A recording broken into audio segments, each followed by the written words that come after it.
యోహాను సువార్త 19వ అధ్యాయం 28వ వచనాన్ని చదువుతున్నాను. అటు తర్వాత సమస్తమును అప్పటికి సమాప్తమైనదని యేసు ఎరిగి, లేఖనము నెరవేరునట్లు నేను దప్పికొనుచున్నాను అనెను. చిరకతో నిండి ఉన్న ఒక పాత్ర అక్కడ పెట్టి ఉండెను గనుక వారు ఒక స్పంజి చిరకతో నింపి హిస్సోపు పుడకకు తగిలించి ఆయన నోటికి అందించిరి.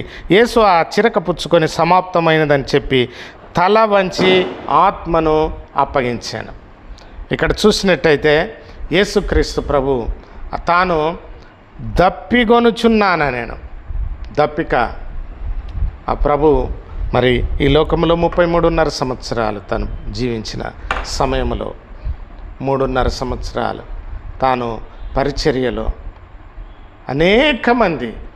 అనేకమైనటువంటి దృష్టాంతములతో ఉదాహరణలతో తన శిష్యులకు వాక్యము బోధించి నేర్పించి ఉజ్జీవపరిచి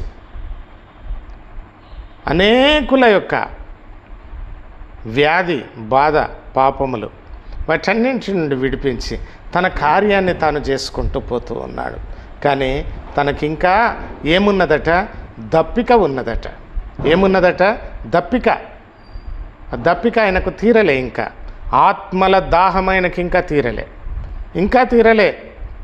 తీరక తాను మాట్లాడుతూ అంటున్నాడు, అయ్యా దేవా, నేను దప్పికొనుచున్నానా. నేను ఈ దప్పిక ఈ దినాలలో నీకు నాకు ఉండాలని ఆ ప్రభు కోరుకుంటున్నాడు.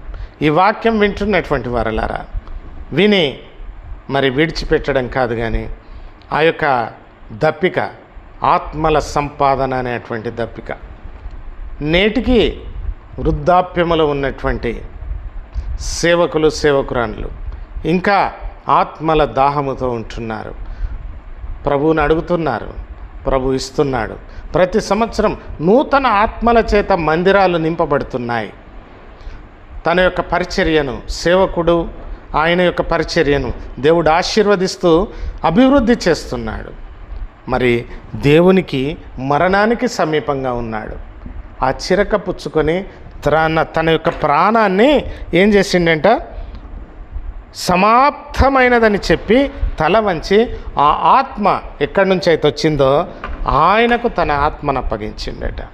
అయితే మన యొక్క ఆత్మను కూడా దేవునికి అప్పచెప్పేంత వరకు మనం కూడా ఈ యొక్క దప్పిక, ఆత్మల సంపాదన అనే దప్పిక, వాక్య పరిచర్య అనేటువంటి దప్పిక, ప్రార్థన చేయడం అనేటువంటి దప్పిక, వీటన్నింటి గురించి ప్రభువుని అడుగుదాం. ప్రభువా, ఆత్మల దాహము నాకు తీర్చు, నూతన ఆత్మలను నా యొక్క మందిరంలో నింపు ప్రభువా, నా మందిరంలో ఖాళీ స్థలము ఉండొద్దయ్యా అని ప్రార్థన చేద్దాం. ప్రార్థన వీరులనుగా మమ్మల్ని సిద్ధం చేయి ప్రభువా అని ప్రభువుని అడుగుదాం. దేవుడు తప్పకుండా మన యొక్క ఆలోచన, మన యొక్క ఆశ నిశ్చయంగా నీ ఆశను భంగము కాని అనేటువంటి ఒక వాగ్దానం ఉంది.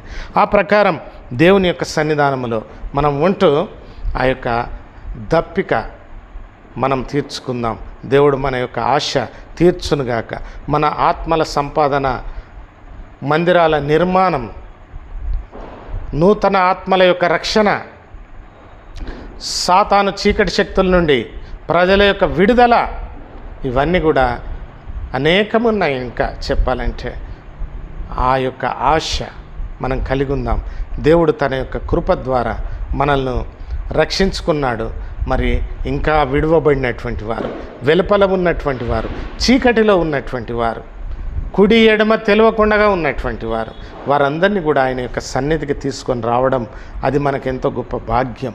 కాబట్టి ఆ విధంగా ప్రభువుని అడుగుదాం. ప్రభువా, నా యొక్క దప్పిక తీర్చయ్యా అని అడుగుదాం. దేవుడు తన యొక్క కృప ద్వారా మనకు అటువంటి ఆలోచన కలిగి ఉన్నప్పుడు ఆయన ఆశ భంగము కానియకుండా తప్పకుండా తాను మన యొక్క ఆశ నెరవేరుస్తాడు. దేవుడి వాక్యాన్ని దీవించాడు.